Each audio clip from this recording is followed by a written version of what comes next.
Alors, je vais être honnête avec vous, depuis quelques temps, la tech m'ennuie. Et c'est bizarre à dire parce que j'adore la tech, c'est mon quotidien, c'est ma passion, c'est ce qui me fait vibrer depuis mon plus jeune âge et j'ai toujours été fasciné par ça. Je vous le dis tout de suite, c'est pas un coup de gueule facile pour faire des vues, c'est pas une critique gratuite contre telle ou telle marque, c'est juste un ressenti profond, une sorte de lassitude que je traîne depuis quelques temps et j'ai l'impression en discutant avec vous en commentaire ou même avec des amis que je suis pas le seul au final.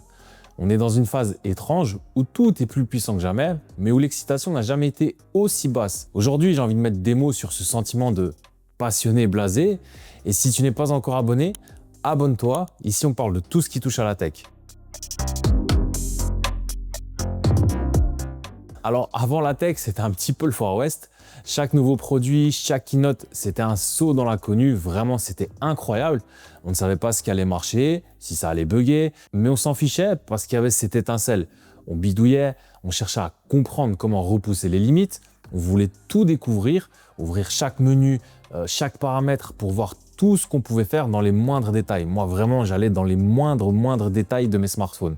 Rappelez-vous l'époque où passer d'un téléphone à un autre changeait radicalement notre manière de filmer, de communiquer, de vivre. On avait de réelles différences entre chaque smartphone, entre chaque génération même, et même chaque smartphone pouvait avoir sa propre spécificité. Ils étaient un peu tous uniques entre guillemets, il y avait cet effet waouh pur. Les keynotes, c'était des messes laïques où on attendait le one more thing, comme des gamins devant un tour de magie.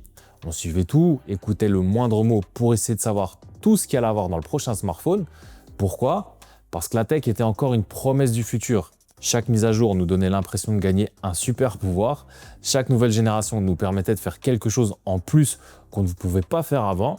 On faisait des bons en avant immenses sur chacune de ces générations. Et aujourd'hui, j'ai l'impression qu'on nous vend juste des mises à jour de super pouvoirs qu'on possède en fait déjà depuis 5 ans.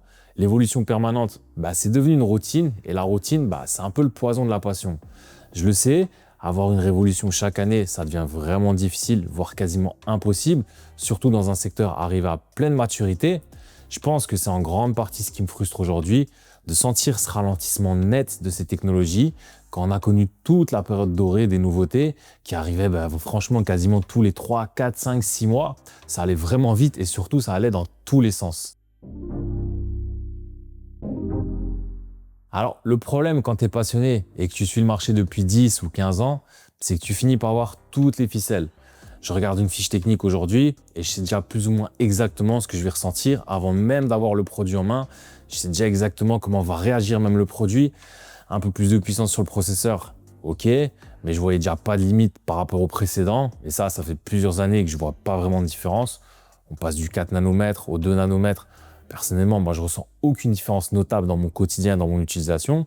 Des benchmarks le verront, mais encore une fois, les benchmarks, pour moi, c'est pas une science absolue. Certes, c'est une aide, il n'y a rien à dire, mais tout ne peut pas se baser là-dessus.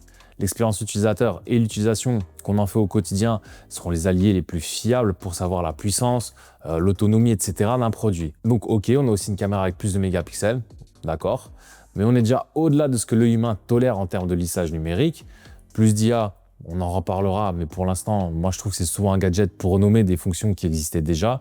Après, certes, il y a des IA qui sont vraiment intéressantes chez certains constructeurs.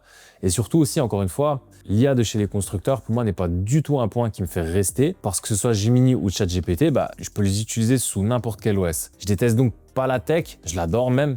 Le problème, c'est que je commence à la connaître trop bien. Je l'essaye au quotidien et c'est comme regarder un film dont on a déjà lu le script. On apprécie la réalisation, mais on a plus frisson. On connaît déjà presque tout, mais on admire l'image. Pour les smartphones, on est un peu dans ce même cas de figure. On connaît tout, on admire juste le design au début, et puis on utilise ce smartphone comme le précédent qu'on avait. L'imprévisibilité a disparu au profit d'une perfection un peu plus froide. On est passé de l'ère de l'invention à l'ère de l'incrémentation. Mais aussi, soyons justes, c'est pas seulement ma perception qui a changé, c'est tout le marché. La tech est devenue adulte, et un adulte, c'est rarement aussi rigolo qu'un enfant qui fait des bêtises. Bon, ça dépend de quels adultes, mais avec la maturité et l'expérience, on sait ce qu'on doit faire ou ce qu'on ne doit pas faire. Les grandes marques, que ce soit Apple, Samsung, Google, Xiaomi, sont plus des startups qui jouent leur survie avec une idée folle. Ce sont des paquebots financiers. Elles cherchent plus à révolutionner notre quotidien, elles cherchent à sécuriser leur écosystème, donc elles optimisent et elles minimisent les risques. On ne fait plus de paris fous comme sortir un smartphone qui change tout du jour au lendemain. parce que le marché est saturé, même si encore une fois, Samsung a tenté pas mal de choses ces dernières années, notamment avec le pliable.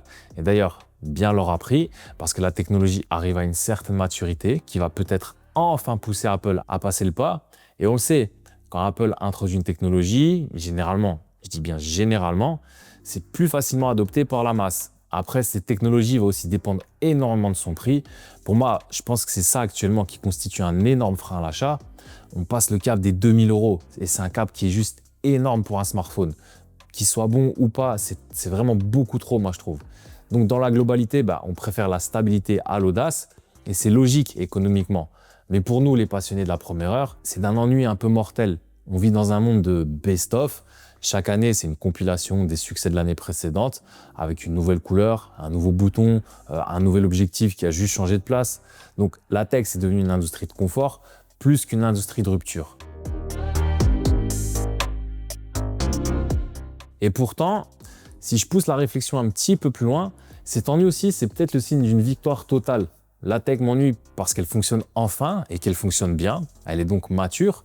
Rappelez-vous les galères de drivers, les téléphones qui plantaient sans raison, les incompatibilités de fichiers, les écrans bleus. Tout ça, ok, c'était de l'excitation, mais c'était aussi de la frustration.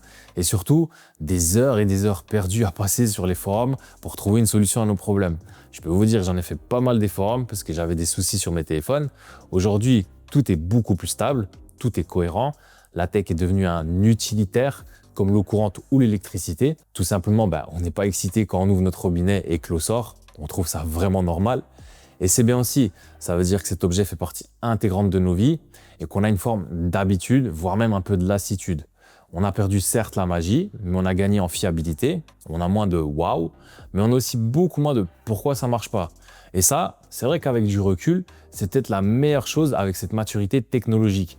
Parce qu'on est dans une ère où tout doit aller vite, très vite, et on ne peut donc plus perdre de temps à bidouiller pendant des heures et des heures pour que son smartphone fonctionne comme on le souhaite, ou pour réparer un crash avec un écran bleu. Ou alors parce qu'une mise à jour s'est tout simplement mal passée. Je suis quasiment sûr et certain que ça arrivait à presque tout le monde ici.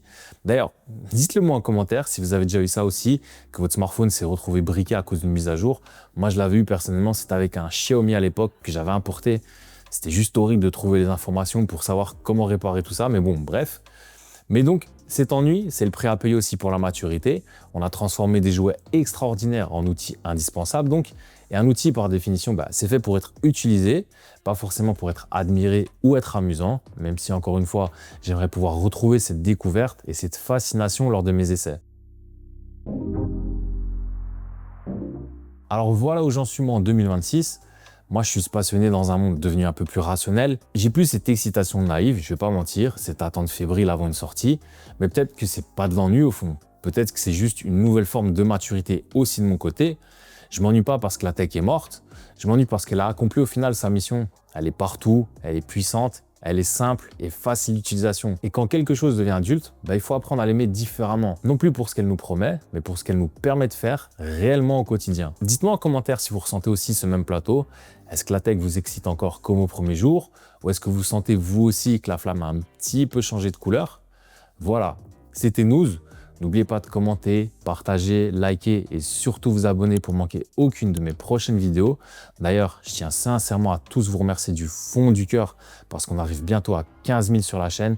Et franchement, c'est juste incroyable que vous soyez autant à me suivre. Moi, un petit gars qui fait juste ça pour se faire kiffer et pour vous faire kiffer aussi mes passions, la vidéo et la tech.